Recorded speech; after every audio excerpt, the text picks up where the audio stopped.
Tänään me sukelletaan aika mielenkiintoisen juttuun. Katsotaan, miten yksi pieni porukka suomalaisella paikkakunnalla Kauhajoella onkin osa ihan valtavaa maailmanlaajuista liikettä. Ja se iso kysymys on, miten pienistä paikallisista teoista voi oikeasti kasvaa jotain, jolla on globaalia merkitystä.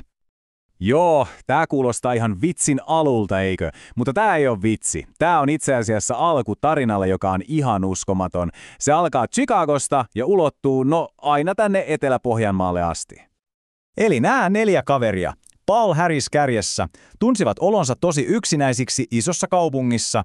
Heitä ärsytti se, miten bisnestä tehtiin, jotenkin kylmästi ja epäeettisesti.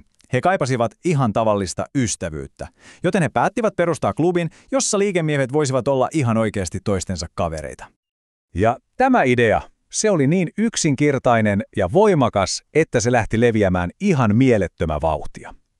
Chicagossa se kulkeutui ympäri maailmaa ja saavutti lopulta myös pieniä paikkakuntia, just niin kuin Kauhajoen. Ja siellä ihan sama idea on toiminut kaiken toiminnan moottorina jo vuosikymmeniä. No niin, mennäänpä syvemmälle. Mistä tässä kaikessa on pohjimmiltaan kyse? Ennen kuin yhtäkään projektia edes aloitetaan tai kerätään euroakaan, niin kaiken pohjalla on jotain paljon tärkeämpää. Ihan tavallinen henkilökohtainen yhteys ihmisten välillä. Tämä ajatus tiivistyy täydellisesti tähän. Yksi Rotary-alueen johtaja-kuvernööri sanoi sen just näin. Jäsenille se ystävyys ja veljeys, se on se moottori, joka pyörittää ihan kaikkea. Se on se voima, joka tekee siitä auttamisesta merkityksellistä ja, mielekkäästä. Okei, ystävyys on siis perusta. Mutta miten se muuttuu käytännön teoiksi? Otetaanpa esimerkiksi juuri Kauhajoki. Kattokaa tätä. Tässä on jotain todella mielenkiintoista. Partiolaisten ja rotarien motot, nehän puhuvat ihan samasta asiasta. Ja tämä ei ole sattumaa. Kauhajoen Rotariklubi on vuosikymmeniä tukenut paikallisia partiolaisia Kauhajoen kytöveikkoja. Niiden arvopohja on selvästi ihan sama. Kyse on siitä, että ollaan valmiita palvelemaan muita. Ja tämä ei todellakaan ole mikään yhden viikonlopun juttu. Tässä näkyy vuosien, jopa vuosikymmenten sitoutuminen. Miettikää, jäsenet on yhdessä, ihan talkoilla, rakentaneet partiolaisille kokonainen leirialueen, pala kerrallaan. Tämä on ihan täydellinen esimerkki siitä, miten se ystävyys muuttuu pitkäjänteiseksi työksi, josta koko yhteisö hyötyy. Mutta homma ei lopu oman kylän rajalle, ei todellakaan. Kauhajoen klubi toimii myös ikään kuin siltana, joka yhdistää pienen pohjalaispaikkakunnan koko muuhun maailmaan. Tämä on aika hauska juttu. Jenni Mäkynen oli vaihdossa Australiassa, ja tämä hänen kokemuksensa kertoo niin paljon nuorisovaihdon ytimestä. Kyse ei ole pelkästään kielen oppimisesta. Kyse on ennakkoluuloja ja hassujen myyttien murtamisesta, ja se toimii molempiin suuntiin. Ja sitten kolikon toinen puoli. Amerikkalainen Karen tuli tänne Suomeen ja sai lämpimän vastaanoton, vaikka, ehkä vähän suomalaiseen tyyliin pientä ujouttakin oli ilmassa. Juuri tästä on kyse. Vaihto-ohjelma on aito, kaksisuuntainen kulttuurien kohtaaminen. Mutta tämä silta maailmalle ei ole rakennettu vain opiskelijoita varten. Se on tarkoitettu myös todella elämää muuttavaan humanitaariseen työhön. Nuorisovaihto on tosi tärkeää, mutta sen rinnalla kulkee jotain vielä syvempää. Ajatelkaa tätä tilannetta. Kauhajokalainen Seppo Kullas matkustaa Intiaan 200 000 asukkaan kaupunkiin ja huomaa olevansa ainoa valkoihoinen siellä.